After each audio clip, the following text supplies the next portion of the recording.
여러분, 오늘 드디어 윤석열 정부가 탄생하는 날입니다. 취임식을 했죠. 근데 오늘 공교롭게도 저한테 좀 어떤 분이 여쭤봤어요. 개인적인 상담을 했는데 뭐였냐면 그러니까 일산에 있는 아파트인데 공시지가 1억 이하 아파트를 가져오셨더라고요. 그래서 이거 어떠냐, 이거 매물 어떠냐라고 여쭤봤는데, 사실상 뭐 일산에 있는 호재에 대해서 막 얘기를 하더라고요. 뭐 GTX-A, 뭐 3호선이 어쩌고 뭐 어쩌고 막 그런 것들, 일산의 전반적인 호재에 대해서 막 얘기를 하더라고요. 뭐 뉴스에 나왔는데 뭐 어떻고. 알죠, 다 알죠. 근데 제가 오늘 이 시간부로 아예 그냥 확실하게 말을 할게요. 여러분, 확실하게 지금 공시지가 1억 이하 쳐다도 보지 마세요. 쳐다도 보지 마세요. 제가 다시 한번 얘기합니다. 지금 이 순간부로 윤석열 정부가 들어섰죠. 공시지가 1억 이하를 지금까지 생각을 했다면 쳐다보지도 마세요. 그러니까 아예 하지도 마세요. 아예 투자처로서 그냥 배제를 하세요. 예, 배제를 하시고, 만약에 확실하게 공시지가 1억 이하로 하실 분이 있다고 하면 반드시 출구 전략을 반드시 세우신 분만 하세요. 출구 전략 없이 내가 매수하기 좋다고 단순히 취등록세가 1%대라고 해서 그냥 무턱대고 사는 바보들은 없기를 바랍니다. 확실하게 말합니다. 사지 마십시오. 왜 그러냐면, 자, 계속 제가 얘기했지만 여러분들이 사는 것도 중요하지만 나중에 매도가 중요하단 말이에요. 매도. 이 살 때는 지금 현재 문재인 정부 때 최근에 막바지 공시지가 1억 이하 트렌드는 실제 수요와 그 다음에 말 그대로 투기의 수요가 같이 맞물려서 뽕짝을 일었기 때문에 수요가 뒷받침됐기 때문에 오른 거예요. 올랐단 말이에요. 물론 지역마다 각각 호재가 있겠죠. 호재 없는 데는 없으니까. 근데 공시지가 1억 이하 제발 사지 말라고 하는 이유는 뭐냐면, 어차피 나중에 취등록세가 완화가 될 거예요. 그리고 취등록세가 완화가 되면서 윤석열 정부에 취임하면서 금융정책이 대출 규제 정상화를 하는 게 있습니다. 그리고 주택금융제도 개선을 할 겁니다. 이게 언제 시행될지 모르겠지만 임기 내에 분명히 하긴 할 겁니다. 이게 뭐냐면은 여러분, LTV 합리화를 추진하는 게 있어요. 자, 뭐냐면 지금까지는 뭐 투기지역, 투기가열지구 조정 대상에 대해서 비율이 다 달랐잖아요. 그게 아니라 무주택자 입장에서는 80% 최대상한, 이거 아직 정해진 건 없습니다. 완화를 하는 조건으로 가겠다. 이런 게 있는 거고, 그 다음에 현행 주택담보대출 취급 시 LTV는 이런 식으로 표가 있었겠죠. 뭐는 되고 뭐는 불가고 15억 이상 안 되고. 그게 아니라 이런 식으로 갈 겁니다. 지역 무관하고 단일화 및 다주택자 LTV는 대신 완화시켜 주겠다. 예를 들어서 확정된 건 없습니다. 다시 한번 말씀드리자면 앞으로 이렇게 흘러갈 가능성이 높기 때문에 이거에 대해서 우리는 예측을 하고 한 발짝 맞춰서 선점하는 게 굉장히 중요합니다.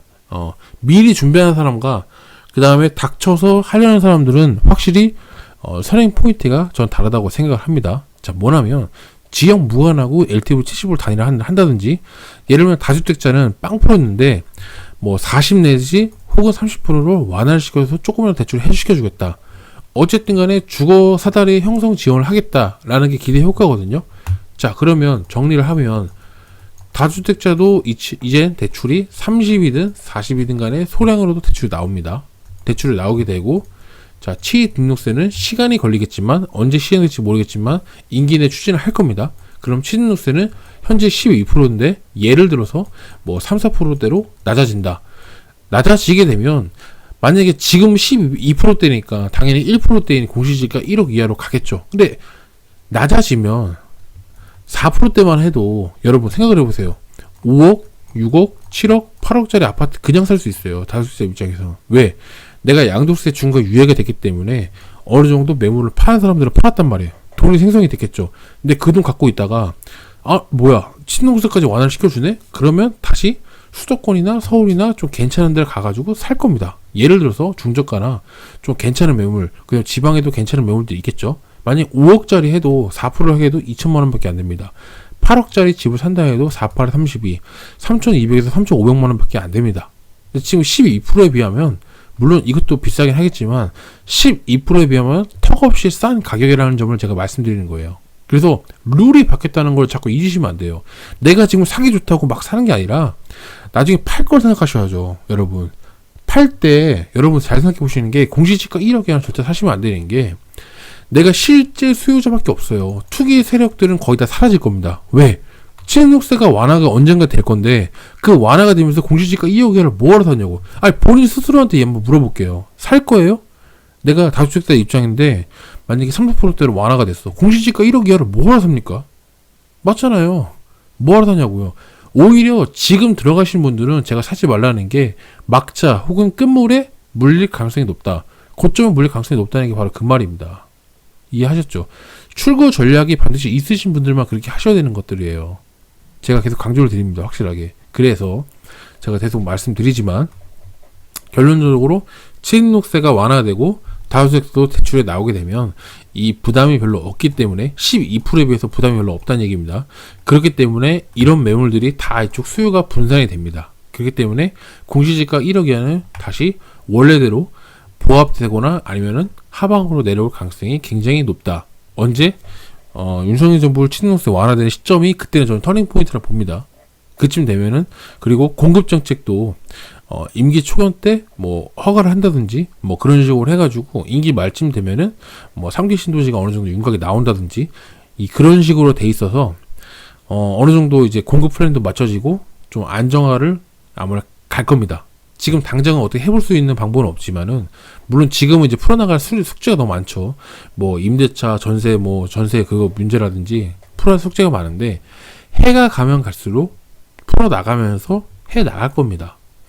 지금 정부랑은 좀 다르게 해 나갈 거기 때문에 분명히 이 점을 참고로 하셔서 아파트를 그 전까지 했던 방식으로 똑같이 해서는 바보 될 수 있습니다. 계속 얘기했지만 주택금융제도 개선되고 불합리한 조세 저항을 없애기 위해서 분명히 세법을 뜯어 고치는 중입니다. 그거 반드시 명심을 하셔야 됩니다. 그렇기 때문에 전략을 잘 세우셔야 돼요. 이제는 바뀐 룰에 적응을 해야 됩니다. 왜 지금 룰에 초점을 맞추시면 바보가 될 수 있습니다. 왜? 미래에는 지금 현재 룰에 적응이 돼 있는데 바뀐 룰에 돼 있으면 그게 돼서 적응이 안 될 거 아닙니까? 그런 것들이 나중에는 이제 여러분들이 역풍으로 몰아칠 수가 있기 때문에 분명히 그런 점은 조심해야 된다.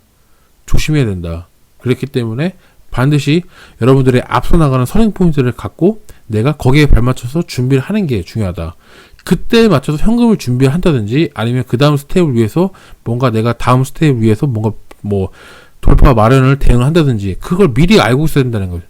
미리 모르고 대처하는 거랑 알고 대처하는 거랑 완전히 다릅니다. 결이 다르더라고, 결이.